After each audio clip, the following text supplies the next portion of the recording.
Nesta quarta-feira, os parlamentares analisaram um projeto da ex-deputada Ana Paula Rechuan, que prevê que estabelecimentos públicos e particulares do Estado que tiveram estacionamentos pagos ou gratuitos para 10 ou mais veículos poderão instalar bicicletários para uso de quem precisa acessar os serviços ou espaço. A matéria foi aprovada e segue para análise do governador. Policiais civis e militares, bombeiros e inspetores de segurança e de administração penitenciária que sofreram traumas durante o trabalho podem participar do programa de apoio psicológico e de acompanhamento do retorno à atividade profissional.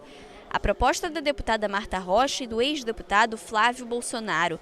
Hospitais públicos estaduais e clínicas privadas que possuem convênio com o Estado devem oferecer o serviço. O projeto aprovado em segunda discussão segue agora para a sanção ou veto do governador.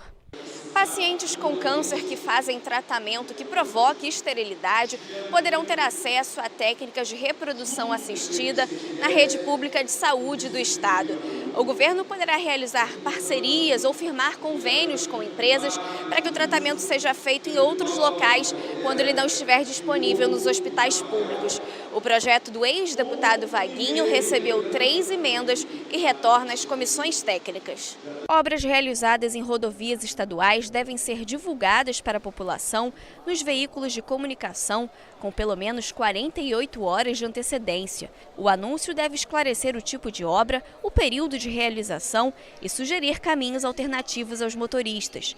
O projeto do deputado André Siciliano foi aprovado em primeira discussão e retorna ao plenário para mais uma votação. Muitas das vezes tem um transtorno, a pessoa se programa para viajar, e aí sábado o sujeito está pintando uma faixa na rodovia que leva todo mundo para a região dos lagos, por exemplo. Há 2 semanas mesmo aconteceu comigo isso. Então a gente precisa ter, por parte das concessionárias, essa obrigação de, em 48 horas antes da obra, notificar, né, os usuários que passam diariamente nas rodovias. Então a ideia é para que a gente possa prevenir, para o sujeito se programar, né? Senão ele muda o horário, muda o itinerário, é muito melhor e economiza, porque agarramento tem muito desperdício de combustível. Também foi analisado o projeto de resolução que cria na Alerj a Comissão Permanente de Defesa e Proteção dos Animais.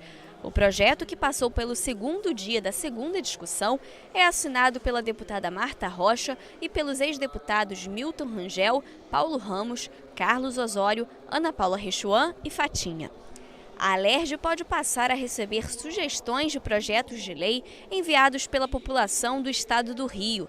As propostas que obtiverem apoio de pelo menos 0,1% do eleitorado fluminense, cerca de 12.400 pessoas, devem ser apresentadas pela Comissão de Normas Internas e Proposições Externas da Casa. O projeto do deputado André Siciliano e do ex-deputado Anderson Nogueira, que altera o regimento interno da Alerj, passou pelo segundo dia da segunda discussão.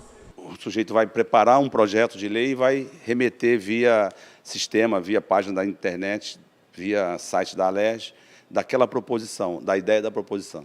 A Comissão de Normas Internas e Proposições Externas vai analisar essa indicação, vai fazer no mínimo 2 audiências públicas, formatar como tem que ser feito o projeto de lei e, uma vez dado essa possibilidade de audiências públicas, inclusive com a participação via também internet, nós vamos estar adotando um sistema da Câmara, onde o internauta participa das audiências públicas ao vivo. O município de São Pedro da Aldeia pode ser incluído entre os beneficiados da política de recuperação industrial regionalizada. A norma garante o regime especial de tributação e recolhimento de ICMS. O texto do deputado Dionísio Lins recebeu uma emenda e retorna para ser analisado nas comissões técnicas. Pessoas em tratamento pelo SUS contra o câncer e que estejam com queda de cabelos em função da quimioterapia podem receber perucas do governo do estado. O programa deverá ser aplicado pelos municípios através dos Centros de Referência de Assistência Social, os CRAS. A matéria do ex-deputado Dr. José Luiz Nance recebeu 2 emendas e retorna às comissões técnicas. A lei que proíbe a cobrança pelo uso do banheiro em shopping centers pode ser ampliada. O deputado Carlos Macedo quer ampliar a regra para supermercados, galerias, centros comerciais e outros estabelecimentos que atendam o comércio em geral. A proposta foi aprovada e pode virar lei. Não é uma questão de privilégio ao consumidor, é um direito. Aliás, acaba valorizando o próprio ambiente de negócio, que a pessoa compra, já paga os impostos ali, os tributos, enfim, ajuda a pagar o condomínio, ainda tem, no caso de ter uma necessidade de fazer um pipi, outra necessidade fisiológica, ter que pagar por isso, eu vejo que é quase que uma bitributação ou mais. Já o ex-deputado estadual, Marcelo Freixo, quer obrigar a destruição das placas de veículos que tenham sido trocadas por placa de película reflexiva ou quando houver mudança de município. As placas descartadas devem ser imediatamente destruídas na presença do proprietário, do representante ou do despachante. A ideia é coibir casos de clonagem de placas. O projeto recebeu 2 emendas e retorna para as comissões técnicas. O deputado Bebeto e os ex-deputados Dr. Julianelli e Zito querem regular o horário para que empresas façam contato telefônico com os clientes. De acordo com a proposta, os horários permitidos seriam de 8 da manhã a 8 da noite, de segunda a sexta, e de 8 da manhã às 2 da tarde, aos sábados, exceto feriados. Quem descumprir a norma poderá ser punido. O texto recebeu 6 emendas e retorna às comissões para ser analisado. No expediente final, o deputado Flávio Serafini citou itens que serão apurados na CPI da Previdência, que vai começar a atuar a partir desta semana na Alerj. A gente quer contribuir para que a gente tenha um sistema previdenciário mais saudável no estado do Rio de Janeiro.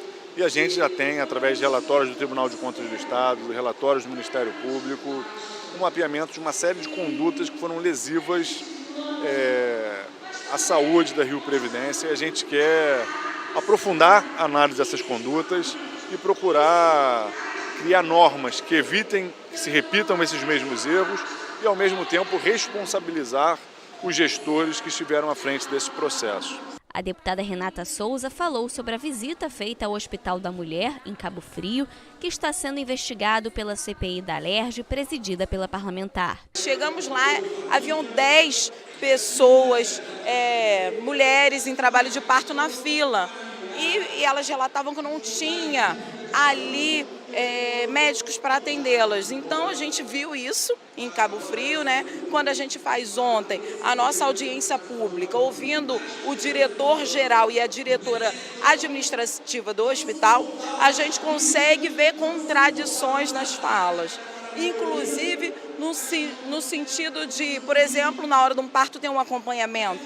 Então ontem, desdobramento da nossa CPI, foram afastados os diretores do hospital. Eu espero que isso seja para melhorar, né, o nosso acesso aos prontuários, por exemplo, e não para dificultar. O deputado Dr. Serginho defendeu o projeto que está sendo analisado na Alerj, que protege o nascituro. É um projeto que veio à pauta de hoje, de autoria do deputado Marcos Miller, e ele trata, na verdade, da defesa da vida, contra as opiniões que vêm de encontro à preservação do feto, do nascituro, que promovem, muitas vezes, a intenção de legalizar o aborto. Então essa é uma pauta não só ideológica, mas é uma pauta que o PSL, o deputado Dr. Serginho, vai ter sempre em mente para a defesa da vida, dos valores da família tradicional. O deputado Valdec Carneiro criticou o corte de verbas do Ministério da Educação. O ministério que mais foi impactado foi o Ministério da Educação, que sofreu um corte de quase 6 bilhões de reais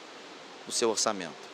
Isso significa, por um lado, uma demonstração de que o governo não tem preocupação, não vê com prioridade a política educacional, mas eu acho também que isso corresponde a esse quadro de absoluta confusão, despreparo e falta de diretriz que está instalado hoje no Ministério da Educação. Eu considero um quadro dramático, um quadro aterrador e muito constrangedor também.